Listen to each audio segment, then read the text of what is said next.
Assalamualaikum warahmatullahi wabarakatuh. Apa kabar soleh dan soleha semua?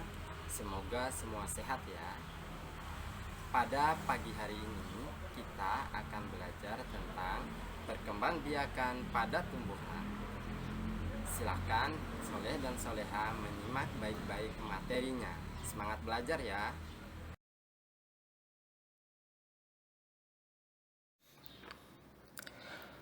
Perkembangbiakan pada tumbuhan ada dua cara.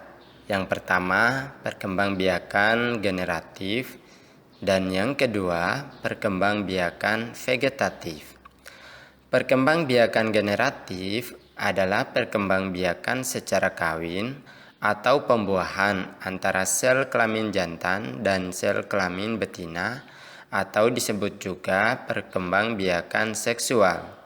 Sedangkan perkembangbiakan vegetatif adalah perkembangbiakan secara tidak kawin atau disebut juga perkembangbiakan aseksual.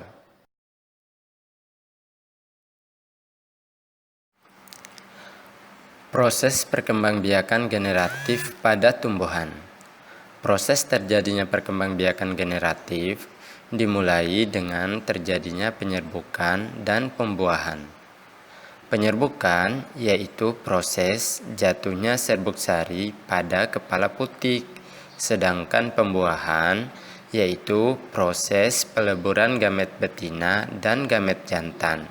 Perhatikan gambar di samping.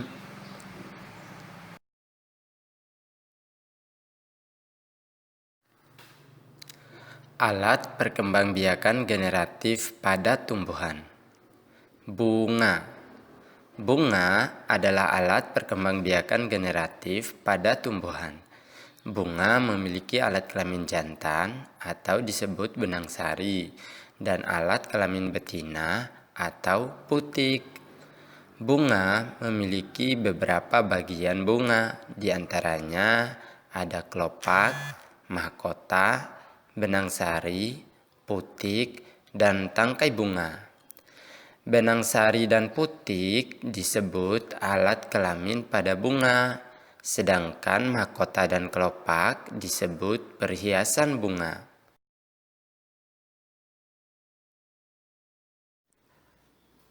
Penyerbukan pada tumbuhan. Penyerbukan pada tumbuhan dapat dibedakan menjadi dua jenis, yaitu penyerbukan berdasarkan asal serbuk sarinya dan penyerbukan berdasarkan perantaranya.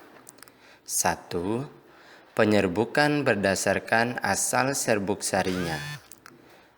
Penyerbukan berdasarkan asal serbuk sarinya dibedakan menjadi 4 penyerbukan. Yang pertama, penyerbukan sendiri atau autogami. Artinya, serbuk sari dan kepala putik berasal dari bunga yang sama. 2. Penyerbukan tetangga atau geitonogami. Artinya, serbuk sari berasal dari bunga lain tetapi masih sepohon. 3. Penyerbukan silang atau alogami. Artinya, serbuk sari berasal dari tumbuhan lain yang sejenis. 4. Penyerbukan bastar. Artinya, serbuk sari berasal dari tumbuhan lain yang berbeda jenis, namun masih dalam satu genus. Tujuannya adalah mencari bibit unggul. Agar lebih mudah dipahami, silakan perhatikan gambar di samping.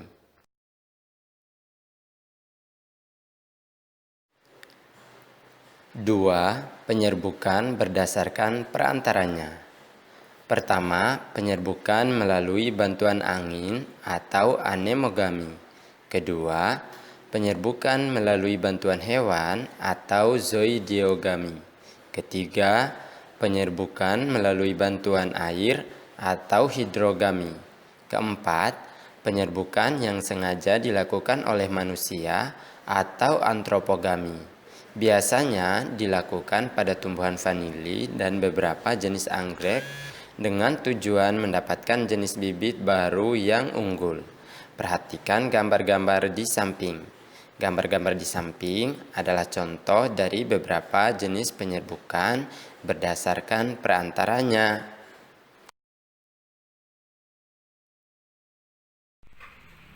Ya, itu tadi materi kita pada pagi hari ini, Soleh dan Soleha. Semoga Soleh dan Soleha dapat memahaminya dengan baik dan jangan lupa untuk menyelesaikan tugas-tugasnya. Dan untuk materi perkembangbiakan vegetatif, Ustadz akan sampaikan di pertemuan selanjutnya.